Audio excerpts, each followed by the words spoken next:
budgetary process for this next fiscal year. Oh, yes, oh, yes. Budgeting really is an ongoing process. It's always been, the current budget is always being tuned up, amended, adjusted to reflect certain realities that occur during the year. But we also have to be aware of what next year's budget is going to be. We're now even starting a process where we are going to recommend and give to the City Council a 2-year budget, because everything that happens in the upcoming budget really affects not just that particular year, but the following year. And we are now seeing that that without an understanding of what the consequence is of certain budgetary decisions that do affect the following year, we need to be aware of those, because it can be not necessarily good, it can be great. But everybody needs to understand that every time a decision is made on a budget in the city of Tulsa, there is a consequence of some type. And if having a 2-year budget brings that up to everybody's attention span, I think that's a good thing. So we're going to be doing that. Whenever you do present that budget, would that be something that would it be a 2-year budget would be passed and then amended along the way, or would they pass the 1 year and then just sort of have the perspective of the 2 year? It would, they pass it for 1 year with the perspective of the second year. Second year would not be as detailed as the budget that would be passed, but it does bring in perspective of what the consequence is, or the consequences are, of certain decisions and recommendations. And so what sort of prompted you to want to take that approach? Well, this current budget and last year's budget as well, the council made amendments to the budget as it was evolving that relied upon one-time sources of revenue to fund continuing operational expenses. And in my view, that was a decision that does have consequences, that second year needs to be understood. And when those one-time funds are suddenly depleted, but we've made decisions to hire people, for example, then it becomes more difficult to find a source of revenue to continue to pay for that ongoing expense. So we thought it'd be good for us to have a 2-year budget to see what that consequence will be for the following year. They added up $800,000 in consulting services. So what is sort of the purpose of consulting? Well, it's a wide variety, but generally consultants are very specialized in specific areas. For example, pension plans. There's a need to have recommendations and observations about lifespan and lifespan adjustments for pension plans. Pension planning, and that's a requirement of various governmental agencies when they evaluate pension plans. So it's that type of consultants. It's very necessary for us to give some support to whatever decisions we might be making. There's also consultants in the engineering field. We're obviously doing a lot of construction around the city, and some of it is somewhat specialized, and we don't have that type of expertise on our staff. And I don't feel that we should hire somebody for a particular job, especially if that job is only going to be for a several-month period of time, or maybe even just a couple of year period of time. So it's usually easier to hire a consultant to accomplish that purpose, and then once that's completed, then they go off and do something else in their own job. $78,000 membership fees. Do you know what those were for? I know what some of them are. Some are part of an accreditation process, that being a member of a specific trade association or whatever, the benefits are accreditation in a particular need that the city has, whether it's learning how to work on electronics or plumbing issues, things like that. But we also use them in city government. There's, for example, the Oklahoma Municipal League. Oklahoma, as you know, is a very, the legislature is dominated by rural interests. In other words, people that don't live in an urban city, urban area necessarily.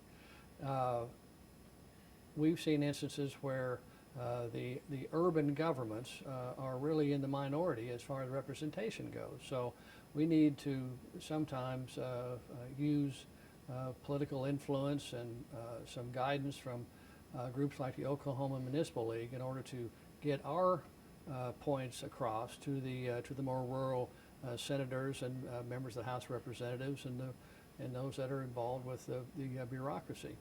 So it can be very, very beneficial. And I'll give you a good example. When I became mayor several years ago, it became very apparent that the Oklahoma Tax Commission was charging us to pick up our sales taxes a lot of money, $2 million a year, and they were doing a terrible job.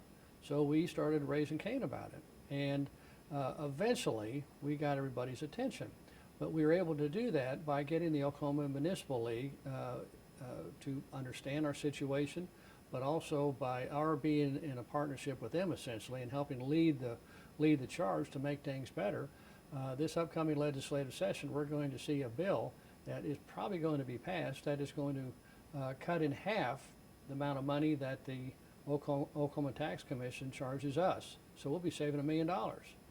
And if that does happen, I assume it will. So that $75,000 investment to cut $1 million off of our expenses was a pretty darn good investment in my view. And then we looked at parking. I think it was about $315,000. Yeah. So I know we're downtown, of Mhm. course, but what is the purpose of paying for the parking? Well, it's somewhat to be competitive, and I know this isn't true with all of the private sector companies that work downtown, but many of them, especially the larger ones, it's part of the benefit package that is given to the employee. In our case, it's matching that benefit capability. We give a supplement, a subsidy. We don't pay for the entirety of the parking, but we pay for a portion of it in some cases. But we also have to look at our other employees that work outside of downtown. They have parking supplied to them with surface parking lots where there's no charge. So we're trying to be fair in looking at the entirety of our employment numbers. We have about 4,000 employees, and many of them don't work downtown, and they have free parking. So we try to even it out a little bit by giving a downtown employee a little bit of a bump and help them out some. But it's also really to remain competitive in the downtown employment market, the entirety of our market. Do you think, parking, membership fees, or either one of those, something that something you would look at cutting in a tight budgetary time? Why or why not? Oh yeah, we look at them constantly, and we really do. It's a constant adjustment and evaluation of what we really do need. That was where the beauty of the KPMG study that we initiated in 2010. We still use that as a tool to help guide us to focus on some of those things that we might not need, or we can certainly cut back on. When we do see declining revenues, or our revenues aren't quite as much as we anticipated, we look at a variety of things that, maybe we can get rid of this for the time being, and save some money in that regard. So everything's on the table. If we see a situation where a consultant is no longer necessary, obviously we cut them loose. But if we see a situation where a consultant can be deferred until next year, well, then let's just don't do that this year, we'll do it next year. We can do things like that.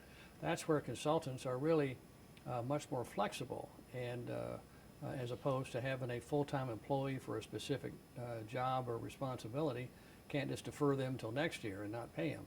So consultants give us some flexibility and some options. What about parking? Well, parking, same thing. If it looks like we won't lose all of our employees, and if they'll understand, I say, well, we can just cut that back or cut it out, either one. We're looking at a variety of things, and some of those things will be on the table. We'll evaluate them, and could be even we could look at cell phones. We have a lot of cell phones, which are very necessary in today's world for communication purposes and for safety purposes as well. But maybe there's another way we can do that and still provide the cell phone, but maybe at not quite the expense that we have right now.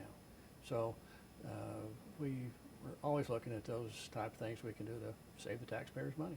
Yeah, and are you sort of in the process of evaluating all those things right now in that budgetary process. Sounds like you're sort of in that period right now, right? Yes, we are. We've had some meetings with the city council, certain city councilors to go over some ideas that we've had, some suggestions we've had that we've have either implemented or would consider implementing. One that we've decided recently is changing our gasoline that we've been buying. We had been purchasing pure gasoline or 100% gasoline without any ethanol in it. We've now decided to change that to where we have an ethanol blend, and that alone is going to save us about $300,000 this year, and even more next year, assuming the prices stay about the same. So it's that type of activity that we're constantly adjusting and constantly evaluating, and it's working pretty well.